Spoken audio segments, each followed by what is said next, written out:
우린 모두 늙어가고 있습니다. 그런가요? 그것이 어떻게 느껴지나요? 서글픈가요? 또는 억울한 분도 계실지 모르겠습니다. 아니면 저처럼 어리둥절한 분도 계실 거고요. 어쩌다 보니 태어났고 잠깐 우왕좌왕하다 고개 들어보니 늙어가고 있네요. 그것도 점점 맹렬한 속도로 말입니다. 시간의 속도가 점점 빨라진다고 하네요. 나이 곱하기 2배속이라던가 가령 60세면 시속 120km라는 겁니다. 정말 그런 것 같죠? 도대체 어디로 달려가고 있나 보니 저 앞에서 보면 내 아는 사람들이 하나씩 둘씩 사라져 갑니다. 아, 죽음. 행복을 향해 달려가도 시원찮을 마당에 결국은 죽음이라니. 다행인지 불행인지 몰라도 우린 그리 쉽게 죽지는 않습니다. 수명이 늘어났어요. 요즘은 잘 태어나지도 않고 잘 사라지지도 않습니다. 메가더 장군의 한마디 기억나네요. 노병은 죽지 않는다. 다만 사라질 뿐이다. 좀 더 오래 산다는 게 좋은 일일까요? 그 삶이 제정신의 삶이고 또는 점점 빛나오는 삶이며 나아가 주변에 세상에 뭔가 기여하는 삶이라면 참으로 좋은 일일 겁니다. 내 주변의 노인이 어떻고 요양원들의 노인이 어떠하며 세상의 노인들이 어떠하다는 것은 그 다음 일입니다. 지금 가장 가까운 자리에 숨쉬고 있는 나는 어떻게 늙어가고 있는가? 이것을 돌아볼 좋은 시간이 바로 지금입니다. 저는 문자 인문학을 합니다. 그래서 일단 문자로 슬슬 접근하죠. 문자는 일종의 사회적 약속이거든요. 물론 그 문자 안의 내포와 특약을 거의 잊은 상태라고 하지만요. 자, 늙음이란 뭘까요? 예전에 실버서의 반을 운영할 때 그분들에게 질문을 드렸었네요. 늙는다는 게 어떤 건가요? 그랬더니 이렇게 대답들 하셨습니다. 아유, 말도 말아요. 점점 성한 데는 없어지고 고장나는 데는 여기저기 늘어가는 거죠, 뭐. 저는 그래서 말씀드렸죠. 객관식 문답으로 해볼게요. 늙음에는 두 가지가 있습니다. 이 중 하나를 선택해 보시겠어요? 1. 늘어지고 구부러지는 게 늙음입니다. 2. 연륜이 늘어나고 지혜가 길어짐이 늙음입니다. 어느 쪽을 선택하시겠어요? 1번의 고개를 잔잔히 끄덕이던 노인분들이 2번을 듣자 갑자기 크게 고개를 끄덕이셨습니다. 고개에서 달그락 소리가 들릴 지경이었죠. 지금 당신의 늙음은 어떤 것인가요? 제 유튜브 채널 주 구독층이 주로 60대 이상입니다. 처음에는 왜 이렇게 구독층이 연세가 많으시지? 하며 의아해했었는데 세월이 흐르면서 잘 느껴보니 이건 너무나 영광스럽고 감사한 일이었습니다. 이른 아프리카 속담이 떠오릅니다. 한 노인의 죽음은 하나의 도서관이 사라짐과 같다. 네, 그들은 각각 도서관이었으며 박물관이고 또 현자일 수 있습니다. 아니면 그들은 뒷방 늙은이일 수도 있고 심지어 치매 환자일 수도 있죠. 치매의 노인과 현자 사이에 내가 그들을 어떻게 보는가 하는 일념이 있습니다. 우리님들 잠시 시간 이동을 해볼까요? 과거로 돌아갑니다. 뒤로 또 뒤로 갈 수 있는 것 가장 그 뒤로 당신은 최초의 이응이었습니다. 동그라미 이걸 0이라고도 하고 0이라고도 읽습니다. 수정란 형상도 아마 이런 모양일 겁니다. 그리고 한글 자음 이응이 생명입니다. 생명. 일정한 형이 없죠. 육체 이전이기 때문에 그래서 동그라미로 표현한 겁니다. 분명 없지는 않은데 무어라 표현할 수 없는 것. 당신은 무어라 표현할 수 없는 무엇이었습니다. 하늘 한 조각이며 생명 한 덩어리였고 무량한 가능성의 존재. 어떤 수식으로도 붙들어둘 수 없는 무엇이었죠. 그래서 동그라미로 표현했습니다. 이 동그라미가 지구 여행을 선택했습니다. 지구 패키지 여행 3만 박 3만 1일 여행이라고 해둘까요? 너무 긴 거 아니냐 싶으시겠지만 또 지나고 보면 한여름밤의 꿈처럼 짧기도 하죠. 지구 여행을 하려면 이 육체라는 몸을 한 벌씩 착용해야 하는 거 아시죠? 여러분 지금 입고 계시잖아요. 그건 엄밀히 말해서 당신의 옷입니다. 가장 겉옷이죠. 그래서 좀 낡은 부분도 생겼겠죠. 이렇게 육체 안으로 당신은 조용히 깃들었습니다. 이것을 얼이라고 합니다. 어는 안으로라는 뜻입니다. 생명이 안으로 깃들었으니 이게 어죠.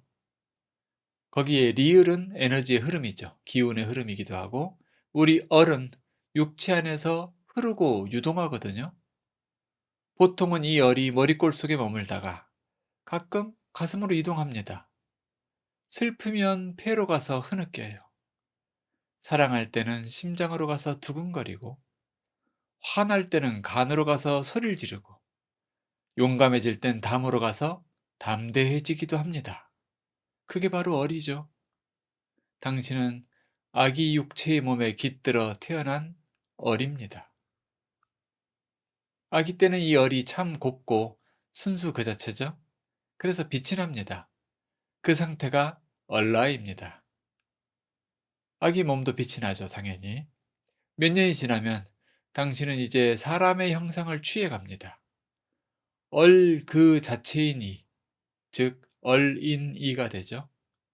어린이라는 표현은 소파 방정환님이 만든 표현인데 정말 기가 막히게 적절한 표현입니다.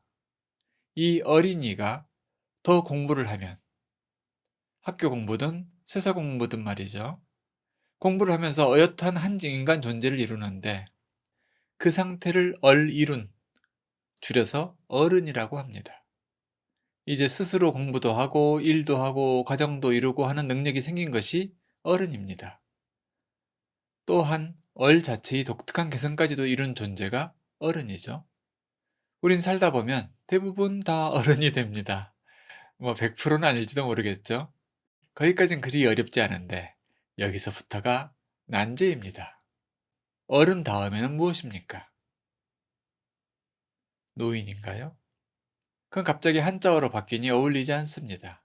어른 다음은 바로 어르신입니다. 30세부터 대략 어른이라 치고 70세부터 어르신? 뭐 그런 계산이 아니죠. 어르신은 조건이 있습니다. 그 이름 속에 이미 그 자격 조건을 내포하고 있죠. 얼의 조화를 이루신 분, 나아가 얼의 성취를 이루신 분이 어르신입니다. 조화를 이루다. 조화는 무엇인가요? 내가 누군가의 자식이라면 좋은 자식이 되는 것이고, 내가 남편이라면 좋은 남편, 내가 엄마라면 좋은 엄마로 존재하는 것이 조화입니다. 그러려면 모자란 것은 채우고 넘치는 바는 줄이는 것이 조화입니다. 좋은 지식, 지혜는 계속 채우고 또 자랑질이나 후회, 걱정 같은 것은 줄여나가는 것이 조화입니다. 어떤가요? 조화, 쉽죠? 말은 쉬운데 조화를 이룬다는 것의 핵심은 어떤 것일까요? 선타후화 하면 그게 조화인입니다. 먼저 선, 달을 타, 뒤후, 나아. 즉, 어떤 일에 대해서든 남을 먼저 고려하고 그 다음 나를 돌아보는 것이 선타후화입니다. 아주 좋은 단어죠. 시어머니가 명절을 앞두고 며느리 입장을 먼저 고려해 주신다면 조화인이며 어르신입니다. 건물주가 세입자의 입장을 늘 먼저 고려해 준다면 조화인이며 어르신이죠. 장사하는 이라면 고객의 입장을 늘 먼저 고려하고, 직장인이라면 오너의 심정을 고려하며, 오너라면 직원의 입장을 고려하는 것이 바로 조화인의 고아한 자태이며 어르신의 풍모입니다. 지금 제 말 중에 입장이라는 표현 자주 나오죠? 입장. 이 입장을 잘 파악하는 것이야말로 동양학과 인문학의 출발점이라고 해도 무방할 정도입니다. 남의 입장은 중요치 않고 내 입장만 중요하다면 그걸 예로부터 나만 이쁘다고 하는 건데, 그게 나쁜이란 말의 어원입니다. 나쁜 사람은 그래서 속이 좁을 수밖에 없습니다. 그 속에 있는 거라고 나밖에 없으니. 서로 배려하면 상태는 뭐라고 할까요? 그게 예쁨입니다. 예쁨. 이쁨은 혼자 잘난 것이고 예쁨은 더불어 이루어가는 것이죠. 남의 입장이 아주 잘 느껴진다면, 빠르게 느껴진다면 당신은 훌륭한 어르신의 자질을 가진 것입니다. 반면 남의 입장으로 인식 전환되는 게 영 늦어요. 잘 안 돼요. 뻑뻑하고. 그렇다면 당신은 꼰대가 되어가고 있는 것이고 그 결과는 철저한 고독일 것입니다. 자업자득이죠. 그리고 아까 생명의 성취라는 표현을 썼었죠? 이것은 인생의 목적과도 같은 것이겠죠.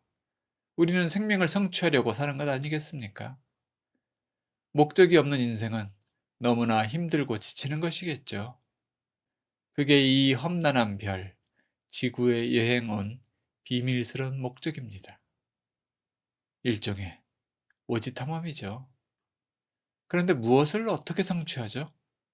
이런 주제가 굉장히 복잡하고 어려울 것 같지만 어쩌면 의외로 간단한 것일지 모릅니다. 원래 진리는 결코 복잡한 게 아니니까요. 너무 간단하게 보여서 헛웃음이 나실지도 모릅니다. 세 개의 치읓을 기억해 두세요. 생명을 성취하는 세 개의 치읓. 첫 번째, 참됨입니다. 참됨. 뭐 설명이 필요 없죠? 누구나 알잖아요. 사람에게든 일에게든 판단이 필요할 때 이것입니다. 참된 사람인가? 또 이 일이 참된 일인가? 또 이 수익이 참된 수익인가? 남 등쳐먹어서 생기는 수익 아닌가? 또는 남의 손해를 담보로 한 이익이 아닌가? 또 참된 약속인가? 그리고 참된 가르침인가? 이게 첫 번째 치읓입니다. 이제 두 개의 치읓이 남았습니다. 둘째 치읓, 떠오르는 거 있으시죠? 네, 그겁니다. 착함입니다. 이것도 설명 필요 없죠. 누구나 아시잖아요. 착한 거. 착하지 않으면 나쁜 사람 아니겠어요? 마음이 착한 이는 말이 착하게 나오고 행동도 착하기 마련입니다. 이제 세 번째 치읓이 남았습니다. 셋째 치읓, 참음입니다. 참지 못하는 착함은 머지않아 분노로 격발될지도 모릅니다. 저 고운 매화는 차운 겨울을 견디었기에 가장 먼저 봄 소식을 전해줄 수 있는 것입니다. 저 포도 보세요. 여름의 뜨거운 뙤약볕을 참아냈기에 단맛이 깃드는 것이죠. 서정주 시인의 국화옆에서라는 시 기억하시나요? 한 송이 국화꽃을 피우기 위해 봄부터 소쩍새는 그렇게 울었나 보다. 네, 그렇게 견뎌온 곳입니다. 한 줄 더 하죠. 천둥은 먹구름 속에서 또 그렇게 울었나 보다. 그립고 아쉬움에 가슴 조이던 먼 젊음의 뒤안길에서 이제는 돌아와 거울 앞에 선 내 누님같이 생긴 꽃이요. 이런 식이죠. 네, 참음이야말로 아름다운 꽃, 참다운 열매를 맺게 하는 것입니다. 세 개의 치읓, 기억하기 좋죠? 참됨이며 착함이며 참음입니다. 치읓은 잠재된 지읒의 상태에서 위로 초월한 모양이죠. 뚫고 나왔죠. 또한 찬란하게 빛나는 형상입니다. 별처럼. 우리가 틀을 깨고 나옴이 해탈이며 그러한 초인의 상태가 저 별처럼 빛나는 것입니다. 이 세 개의 치읓, 삼치를 한자로 요약하면 진선인입니다. 진선인이 원만하게 익어진 상태는 그게 아름다움입니다. 그것이 미죠. 알매 다움이 더해진 것, 알미 실다워진 상태를 아름답다고 합니다. 참하고 착하며 또 잔업도 마다하지 않고 회사를 위해 성실한 직원이 있다고 해보세요. 사장 입장에서 보면 예쁘지 않겠어요? 일은 게으른데 하이힐 신은 채 엄살과 요염을 부리고 온갖 꾸밈을 한 채 엉덩이를 흔들며 다니는 직원이 있다면 언제까지 예뻐 보일까요? 오늘 어르신에 대한 이야기를 하려다 보니 예쁨과 나쁨이 나왔고 아름다움이 나왔네요. 그러니 한 세트 마무리 지으려면 귀여움까지 얘기해 봐야겠죠. 귀여움은 귀함 플러스 가여움입니다. 그래서 이 귀여움이 보호 본능을 불러일으키는 데는 아주 특효죠. 많은 여성들이 귀여워 보이려고 노력을 하죠. 어떻게? 약해 보이려고 한다는 말입니다. 귀하게 보이는 것은 어려우니 일단 약해 보이려고 하죠. 약하다는 상태를 가장 쉽게 보여주려면 어떻게 하면 될까요? 아기들을 생각해 보세요. 뼈도 근육도 약한 살덩어리라서 몸도 잘 못 가눕니다. 어쩌다 스스로 앉기라도 하면 부모님들이 깍 비명에 가까운 환호를 지르죠. 목 근육은 약하고 머리는 무겁고 그러니 앞으로 벌렁 뒤로 벌렁 잘 넘어집니다. 저도 아기 쪽에 뒤로 벌렁 잘 넘어갔다고 하더군요. 하긴 요즘도 가부좌하고 수련하다 보면 졸다가 뒤로 벌렁 넘어가려고 하는 적이 종종 있습니다. 여인들도 머리를 살짝 기울이는 게 연약해 보이나 봐요. 귀여워 보인다고 생각하는 것 같습니다. 머리를 옆으로 기울이죠. 앞뒤로 기울이는 건 아니고 그 글자가 바로 간살 요자가 바로 그 형상입니다. 그런 귀여움은 귀함이라는 요소가 빠진 거잖아요. 그래서 참되지 못하며 오래가지 못합니다. 사실 여러분은 나이에 아무 관계없이 귀여울 수 있습니다. 어떻게? 모든 사람을 귀엽게 보시면 됩니다. 아기만 귀여운 게 아니고 오늘 나한테 잔소리를 해댄 배우자가 귀여울 수 있어야 돼요. 그리고 시장통에서 삿대질하며 싸우는 사람들도 귀엽지 않나요? 또 저 길에서 전봇대를 붙들고 취하여 토하는 그 사람도 귀하며 가여운 사람 아닙니까? 모든 생명을 그저 본래의 얼로 느끼며 귀엽게 볼 수 있는 당신의 가슴, 그리고 시선. 그것이야말로 귀하기 가히 없는 것이며 진정한 귀여움입니다. 그리고 그렇게 참되게 보고 착하게 보며 아무렇지 않게 참아내는 당신이야말로 어르신입니다. 이 시대, 세상은 어르신이 간절히 필요합니다. 그런 어르신이 되어 주시겠어요?